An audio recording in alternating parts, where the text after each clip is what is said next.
Hi guys, it's very random, hindi tayo vlogger, but for today's video, magpapaka-vlogger ako and it is because I want to share with you guys yung lugar na pinuntahan namin sa Antipolo City. The name of the place is Pinto Museum and para na rin alam nyo, may entrance fee siya, 250 pesos. Pero guys, if you're a student, 125 pesos na lang yung babayaran mo for as long as may proof of enrollment ka, like IDs, registration form, or etc.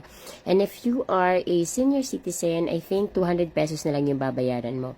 Pero sa totoo lang guys, makakalimutan nyo na may binayaran kayo pag nakita nyo na yung kabuuhan ng Pinto Museum. Kasi guys, sobrang ganda talaga ng lugar. I mean, hindi ako makapaniwala na sa iisang lugar makakita ako ng sobrang daming art pieces na proudly Filipino.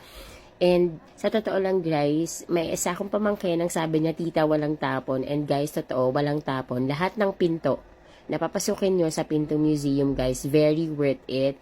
And alam nyo yung art pieces na nakikita mo, may interpretation ka. And for sure, yung katabi mo na tumitingin din dun sa art pieces na tinitingnan mo, iba din yung interpretation niya. So guys, I think yun naman talaga yung art, yung mailalabas mo kung ano yung emotions mo. Ayan, napa-emotions na tuloy ako.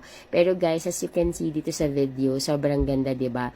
And mind you guys, itong nakikita nyo, isang pinto pa lang to. So isipin nyo, sobrang daming pinto sa Pinto Museum. And hindi ko na kasi nabilang kung ilang pinto yung pinasok namin or ilang gallery yung pinasok namin. Pero ang masasabi ko lang, bawat pinto, iba't iba yung theme niya.